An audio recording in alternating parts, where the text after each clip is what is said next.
Beastmaster invented the cable TV rerun era and killed cinema. Welcome.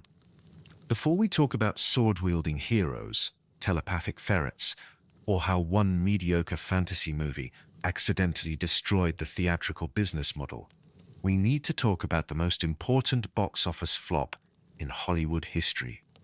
A film that bombed so badly in theaters that it should have been forgotten within months, but instead became so ubiquitous on cable television that it rewrote the rules of how studios made money. This is the story of how The Beastmaster, a 1982 sword and sorcery adventure that barely made back its budget, became the second most aired movie in cable television history, proved who could make vastly more money from TV rights than theatrical release, and fundamentally changed how Hollywood calculated what success actually meant. This is about ferrets and financial revolutions. About a movie that played on HBO so often that people joked the letters stood for, "Hey, Beastmaster's on."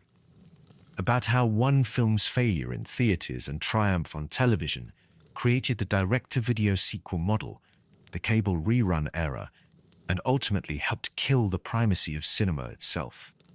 Whether you're here to learn about a forgotten piece of film history, or to fall asleep to the story of how capitalism accidentally discovered that home viewing was more profitable than theatrical exhibition, settle in. This is the complete story of how The Beastmaster changed everything. Let's begin. Of darkness, in a time of mysticism, sacrifice, and plunder, there came the only light, the Beastmaster. Born with the strength of a black tiger, the courage of an eagle, the power that made him more than any hero.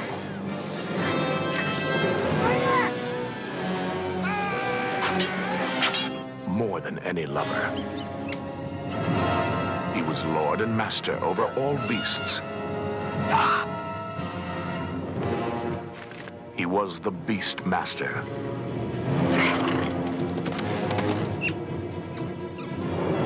Behold the wonder, the horror, the fantasy, the challenge of the one warrior they called the Beastmaster. Mark Singer is Dar. The movie nobody wanted to see. Let's start with what The Beastmaster actually is. Because if you weren't alive in the 80s or didn't have cable, you might have missed this phenomenon entirely. The Beastmaster is a 1982 fantasy adventure film, directed by Don Coscarelli, the guy who made Phantasm, and starring Mark Singer as Dar, a muscular hero who can telepathically communicate with animals. The plot is standard sword and sorcery fare. An evil priest named Marx, played by Rip Torn, chewing scenery like it's his last meal, learns from a prophecy that the unborn son of King Zed will kill him. So Max sends a witch to magically transfer the baby from the queen's womb into a cow, then cut the baby out of the cow and sacrificing. Yes, you read that correctly. The movie opens with magical cow-based baby theft. A villager rescues the child and raises him as Dar. The boy grows up discovering he can talk to animals, specifically a pair of ferrets named Kodo and Podo, an eagle, and a black panther. When his village is destroyed by a barbarian horde working for Max, Dar sets out for revenge. Along the way, he teams up with a slave girl played by Tanya Roberts, a wise warrior played by John Amos, and the young prince, and together they fight to stop Max from taking over the kingdom. It's Conan the Barbarian meets Dr. Dolittle, basically. The budget was around $9 million, which wasn't huge even for 1982, but wasn't pocket change either. The film was shot in Southern California, with practical effects, lots of half-naked people in loincloths, and those ferrets who became surprisingly effective scene stealers. Everything about the production screamed moderately budgeted exploitation film, trying to cash in on the sword and sorcery boom following Conan. The Beastmaster was released theatrically on August 20th, 1982. And it bombed. Hard. The domestic box office was about $3 million. The worldwide total eventually reached approximately $10.7 million. Against a $9 million budget, plus marketing costs, this was a disaster. The film lost money. Critics were not kind. Audiences stayed away. Within a few weeks, it had vanished from most theaters. By every traditional metric, The Beastmaster was a failure. A footnote. The kind of movie that would normally be forgotten, maybe showing up on late-night television occasionally, eventually fading into complete obscurity. That's what should have happened. That's not what happened. The cable explosion of the early 80s. To understand what happened next, you need to understand the cable television landscape of the early 1980s. This was a transformative period for American media. Cable TV had existed since the late 40s, but it was originally just a way to get better reception in areas where over-the-air broadcast signals were weak. By the late 70s and early 80s, cable was evolving into something completely different. Premium channels offering uncut, commercial-free content. HBO, which launched in 1972, was the big player. Showtime started in 1976. The Movie Channel in 1973. And then there were the basic cable channels, like TBS, which Ted Turner had transformed from a local Atlanta station into a national superstation. These channels had a problem. They needed content. Lots and lots of content. They had 24 hours to fill, 7 days a week. And while they could license popular films and current releases, those were expensive. The real sweet spot was recent theatrical releases that had underperformed. Movies that were still relatively new, but whose theatrical run had ended and whose studios were happy to sell TV rights cheap just to recoup some losses. The Beastmaster fit this profile perfectly. It was recent. It was professionally made. It had recognizable actors, at least to genre fans. It had action, adventure, and just enough nudity and violence to make it feel slightly forbidden for younger viewers, while still being acceptable for cable broadcast. And, critically, it was cheap to license because it had flopped. MGM, the studio that released it, was happy to sell the television rights for whatever they could get. So, The Beastmaster went to cable. And something unexpected happened. People watched it. Not just watched it, they watched it again. And the movie became a cable staple almost immediately. HBO began airing it in heavy rotation. TBS picked it up and played it constantly. And the more it aired, the more people stumbled across it. Cable television in the early 80s was a lean-back experience. You turned on the TV and saw what was on. If The Beastmaster was playing, and it was always playing, you'd watch it. Even if you'd seen it before. Especially if you'd seen it before. Because familiarity breeds comfort. Within a year or two of its theatrical release, The Beastmaster had become one of the most watched movies on cable television. By the early 90s, according to a programming director for TNT, it was the second most popular movie to ever air on that network, second only to Gone with the Wind. Think about that for a moment. Gone with the Wind is one of the most iconic, celebrated, culturally significant films ever made. A 4-hour epic that won 8 Academy Awards and is widely considered one of cinema's greatest achievements. And the only thing more popular than it on cable was a movie about a guy who talks to ferrets. TBS became known as the Beastmaster station because the movie aired so frequently that viewers joked the channel's call letters stood for the Beastmaster station. HBO earned the nickname, "Hey, Beastmaster's on," because any time you turned to HBO, the Beastmaster seemed to be playing. Comedian Billy Crystal joked about this on The Tonight Show, asking, "What does HBO stand for?" "Hey, Beastmaster's on." This was not an exaggeration. The movie genuinely aired multiple times per week on various cable channels throughout the 80s and well into the 90s. The math that changed Hollywood. Here's where things get interesting from a business perspective. The Beastmaster made roughly $11 million worldwide in theaters, but its cable television licensing deals, repeated over and over across multiple networks and territories in years, generated vastly more revenue. The exact figures aren't public, but industry analysis from that era suggests the film likely made tens of millions of dollars from television rights over the course of the 80s and 90s. Some estimates suggest it may have made more from cable in its first 5 years on television than it made during its entire theatrical run. This was a revelation for Hollywood studios. The traditional model had always been theatrical first, television later. Theaters were the primary revenue source, and TV was just a way to squeeze out some additional income from a film after its theatrical window closed. But the Beastmaster proved that for certain types of films, television could be the primary revenue source. That a movie could lose money in theaters and still be enormously profitable overall if it played well on cable. This wasn't entirely unprecedented. There had been other films that found second lives on television. But the Beastmaster was different because of the scale and the timing. It hit just as cable penetration in American homes was exploding. In 1980, about 20% of American households had cable. By 1990, it was over 50%. And those cable subscribers needed content. They were paying monthly fees, and they wanted to feel like they were getting value. A channel that could offer the Beastmaster a fun, rewatchable adventure movie multiple times per week was delivering that value. The studios began paying attention.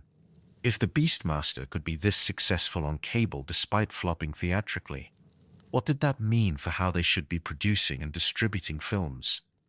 What if theatrical release was just a marketing expense, a way to generate awareness and critical buzz, and the real money was in the television deal that followed? This question became even more urgent as the home video market exploded in the mid-80s. VHS rentals and sales created another revenue stream that dwarfed theatrical income for many films. By the late 80s and early 90s, industry analysis showed that the studios were making more money from home video and television licensing combined than from theatrical exhibition. The theatrical box office, which had once been the primary profit center, was becoming almost a loss leader. Studios would spend huge amounts on prints and advertising to get movies into theaters, often losing money on the theatrical run itself, but they'd make it all back and more from video and TV. The Beastmaster was an early, visible example of this new reality. It showed that a film could fail by traditional metrics and still be a massive success. The direct-to-video revolution begins.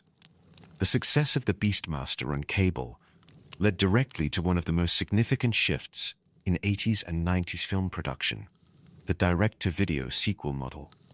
Here's how it worked. The Beastmaster had terrible theatrical numbers, but enormous name recognition, thanks to its cable ubiquity. Millions of people knew the movie. They'd seen it. Many had seen it multiple times. This meant the title had value. It had brand recognition. So, in 1991, 9 years after the original, a sequel was produced, Beastmaster 2. Through the portal of time, Mark Singer returned as Dar, and the plot involved him traveling to modern-day Los Angeles through a magical portal, because apparently that's the natural progression from sword and sorcery fantasy. Beastmaster 2 was given a limited theatrical release. Very limited. It made $773,000 at the box office. For comparison, the original film, despite being a massive flop, had made $3 million domestic. The sequel made less than a quarter of that. By any theatrical metric, Beastmaster 2 was an even bigger disaster than the original. But here's the thing. It didn't matter. Beastmaster 2 wasn't made for theaters. It was made for video stores and cable television. And in those markets, it was successful. Video rental chains ordered copies because customers recognized the Beastmaster name. Cable channels licensed it because they knew the original had been popular with their audiences. The sequel made its money back and turned a profit without ever needing to succeed theatrically. This was revolutionary. A theatrical release was just a formality, a way to claim the film was a real movie and not some cheap direct-to-video trash. But the money was in the ancillary markets. The model proved so successful that a third Beastmaster film was made in 1996, Beastmaster 3, The Eye of Braxis. This one didn't even bother with a theatrical release. It went straight to video and aired on television, part of Universal's Action Pack programming. Mark Singer returned again, now clearly understanding that the Beastmaster was his meal ticket, regardless of theatrical success. And then, perhaps inevitably, came the television series. Beastmaster, the TV show, ran in syndication from 1999 to 2002, a full 66 episodes over 3 seasons. It was a Canadian-Australian-American co-production, the kind of internationally financed genre show that proliferated in the late 90s and early 2000s. The series completely rebooted the character, now played by Daniel Goddard instead of Mark Singer, and told new stories in the same general universe. The show was moderately successful in syndication, not a phenomenon, but profitable enough to run 3 full seasons. And here's the key point. None of this would have happened without the Beastmaster's cable success. The original film's failure in theaters should have killed the franchise before it began. But because cable television had made the Beastmaster a household name, the property had value. It could be leveraged for sequels, for a TV series, for licensing deals and merchandising.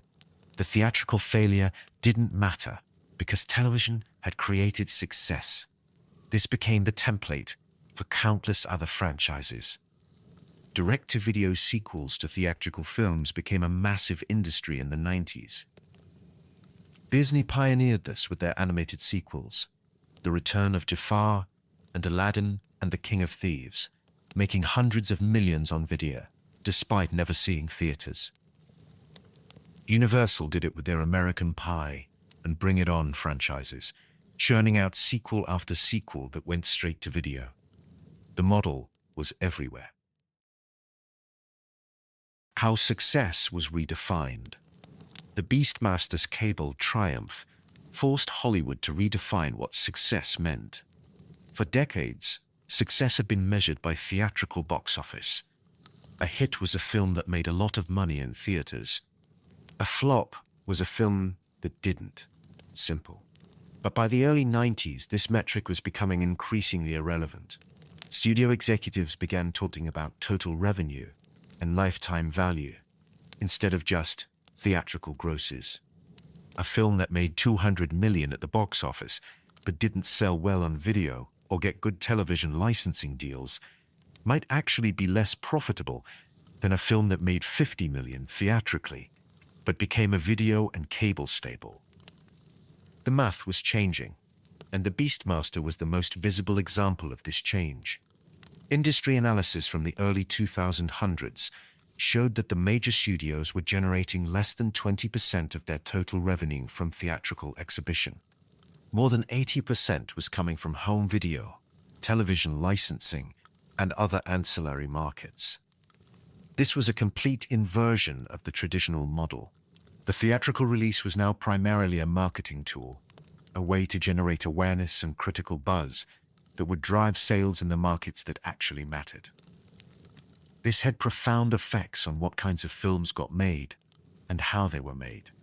If theatrical success wasn't the primary goal, then films could be optimized for home viewing rather than theatrical exhibition.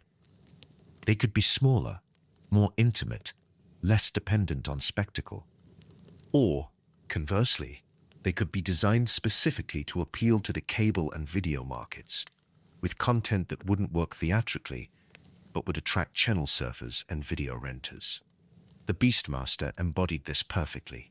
It was a modestly budgeted adventure film, with decent production values, a simple plot, and high rewatchability. It wasn't trying to be Lawrence of Arabia. It was trying to be entertaining for 90 minutes, the kind of movie you could watch multiple times without it wearing thin. And that's exactly what made it perfect for cable. The rise of cable and video also changed how films were financed.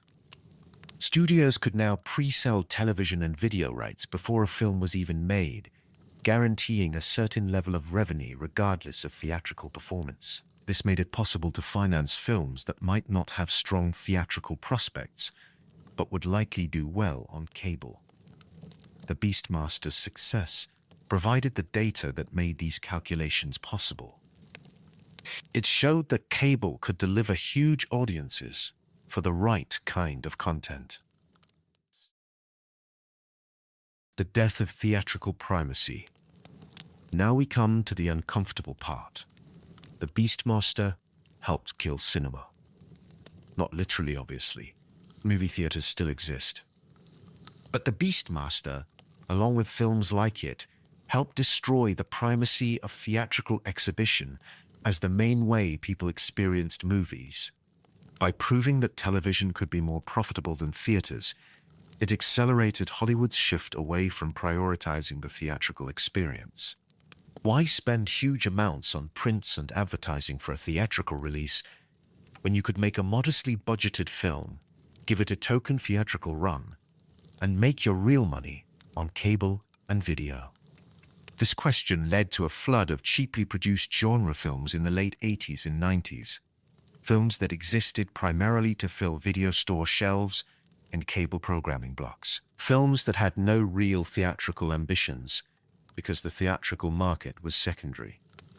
The quality of these films varied wildly, but the volume was staggering. Video stores in the 90s had entire sections devoted to action films, horror films, science fiction, thrillers, all direct-to-video or barely released theatrically. These films had recognizable actors, often stars whose theatrical careers were winding down, but who still had name recognition. They had decent production values, competent direction, and formulaic plots designed to deliver exactly what their target audiences expected. And they made money. Lots of money. Not per film, necessarily, but in aggregate. The straight-to-video market became a significant profit center for studios and independent producers alike. And it all traced back to the realization that the Beastmaster had provided. Theatrical failure doesn't mean commercial failure if you have other markets to exploit. This shift had consequences for theatrical cinema. As studios focused more on video and television revenue, they invested less in mid-budget theatrical releases. Why make a $20 million film for theatrical release when you could make a $5 million film for video and cable and make almost as much money with less risk? The middle of the market collapsed. Studios increasingly focused on either huge tentpole blockbusters that required theatrical exhibition to recoup their costs, or cheap films designed for ancillary markets. The Beastmaster was one of the last mid-budget theatrical fantasy films of its era. After it, similar films went straight to video. The theatrical market became bifurcated between giant event movies and prestige films chasing awards, with very little in between.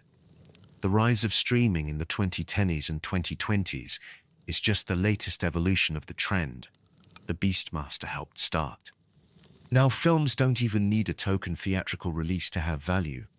Netflix and Amazon and Apple can produce films that never see theaters at all, films designed from the ground up for home viewing. The theatrical window keeps shrinking. Day-and-date releases, where films hit theaters and streaming simultaneously, are increasingly common. The theatrical experience is no longer the default way most people watch movies. It's become optional, even quaint. And that change began with cable television in the 80s, when films like The Beastmaster proved that theaters weren't necessary for success. Cable's golden age and eventual decline. The era when The Beastmaster dominated cable was the golden age of cable television, at least from a business perspective. Cable subscribers were growing. People were paying $50, $70, $100 a month for cable packages. And because these were subscription models, the revenue was predictable and enormous. Cable channels could pay significant licensing fees for content, knowing they'd make it back through subscriber fees and advertising. This created a virtuous cycle. More subscribers meant more revenue, meant more content, meant more subscribers. For about 2 decades, from the mid-80s to the mid-2100, cable was printing money. The Beastmaster was a perfect symbol of this era. It cost almost nothing to license. It attracted viewers reliably, and it could be aired repeatedly without losing effectiveness. But this model had a flaw that wouldn't become apparent until later. Cable bundles were essentially forcing customers to subsidize channels they never watched. You wanted ESPN? Great, but you also had to pay for 40 other channels you'd never tuned to. This worked fine as long as there was no alternative. But when streaming emerged, offering a la carte content selection, the cable model began to crumble. Netflix originally licensed content from studios and cable channels, creating a massive library for a low monthly price. Why pay $100 for cable when you could pay $10 for Netflix and watch most of the same content? The answer, for millions of people, was that you wouldn't. Cable subscriptions peaked around 2011 and have been declining ever since. Cord cutting became a phenomenon. The cable bundle that had made the Beastmaster so valuable was disintegrating. And ironically, streaming has come full circle to resemble the cable model it replaced. Now there are dozens of streaming services, each with exclusive content. And to watch everything you want, you need to subscribe to multiple services, paying $50, $70, $100 a month, just like cable. The difference is that it's unbundled, so you can pick and choose. But the fundamental economics are similar. The Beastmaster's legacy lives on in this model. The ideal that content can be recycled endlessly, that familiarity breeds viewership, that subscribers need a constant stream of rewatchable content to feel they're getting value. All of this was established by films like The Beastmaster in cable's golden age. The SHAWSHANK Redemption and the Beastmaster effect. Let's talk about the SHAWSHANK Redemption for a moment, because it's the most famous example of the phenomenon the Beastmaster pioneered. SHAWSHANK was released in 1994 and was a box office disappointment, making only $28 million domestic against a $25 million budget. It was widely acclaimed by critics, nominated for 7 Academy Awards. But audiences didn't show up. The film should have been forgotten. Instead, it found a second life on cable television, particularly on TNT and TBS. It aired constantly. People discovered it, loved it, and told their friends. Within a few years, SHAWSHANK had become one of the most beloved films in America, regularly topping polls of favorite movies. It's now ranked number 1 on IMDb's user ratings, ahead of The Godfather. This is the Beastmaster effect, a film that fails theaters but becomes a cultural phenomenon through cable ubiquity. The difference is that SHAWSHANK is a genuinely great film that deserved its second life, while The Beastmaster is a competent but not exceptional genre film that succeeded through sheer repetition. But the mechanism is the same. Cable television could create success that theatrical release couldn't. And because of The Beastmaster's precedent, studios understood this. They knew that a theatrical flop could still be a long-term asset if it played well on cable. This understanding changed how films were marketed, distributed, and monetized. The theatrical release became less important. The lifetime value became everything. The franchise that wouldn't die? The Beastmaster franchise has had remarkable longevity for a property that started with a box office bomb. The original film is now over 40 years old. The sequels are decades old. The TV series ended over 20 years ago. And yet, the property persists. In 2020, director Don Coscarelli and producer Paul Pepperman regained the rights to the Beastmaster under copyright law. They immediately announced plans for a reboot, a new version of the film for modern audiences. As of this writing, that reboot hasn't happened, but the fact that it's being discussed at all is remarkable. Why would anyone want to reboot the Beastmaster? Because the name still has value. Because an entire generation of Gen Xers and older millennials grew up watching the Beastmaster on cable. It's part of the cultural landscape in a way that its theatrical performance never suggested it would be. The film is currently available on most major streaming services. It's been released on DVD and Blu-ray multiple times. It continues to generate revenue 40 years after it flopped in theaters. This is the long tail that cable television created. A film can fail initially and still become a profitable evergreen asset through repeated television airings and home video sales.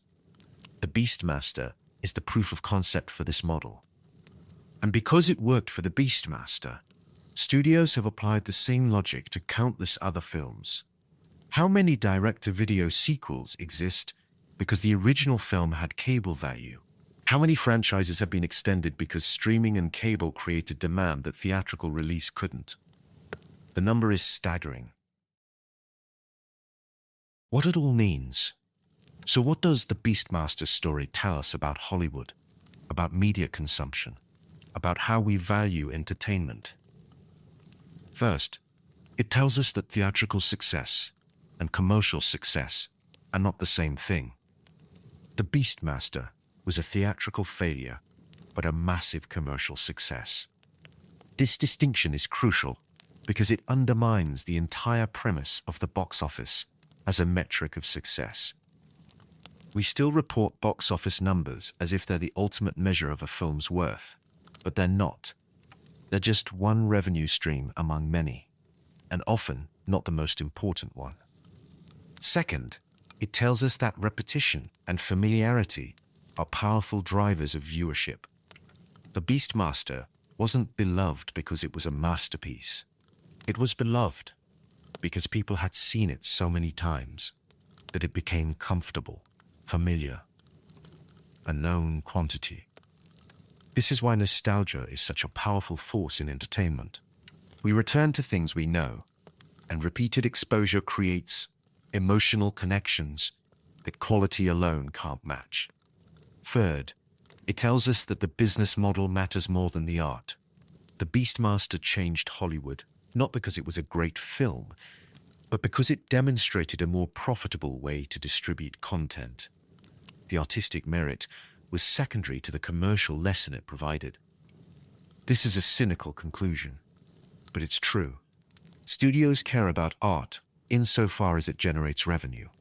The Beastmaster proved you could generate revenue without great art, as long as you had the right distribution model. Finally, it tells us that theatrical cinema has been dying for decades, killed slowly by the very studios that make movies. The shift to prioritizing television and home video revenue began in the 80s, accelerated in the 90s and 2000s, and culminated in the streaming era we're in now. The Beastmaster was an early symptom of this disease. It showed that theaters were optional, that films could succeed without them. And once that lesson was learned, the theatrical experience began its long decline from cultural centerpiece to optional premium experience for blockbusters and prestige films. Closing thoughts. We've covered a lot in this deep dive into the Beastmaster and how it changed Hollywood. From a box office bomb that made roughly $11 million globally, to the second most aired film in cable history, behind Gone with the Wind.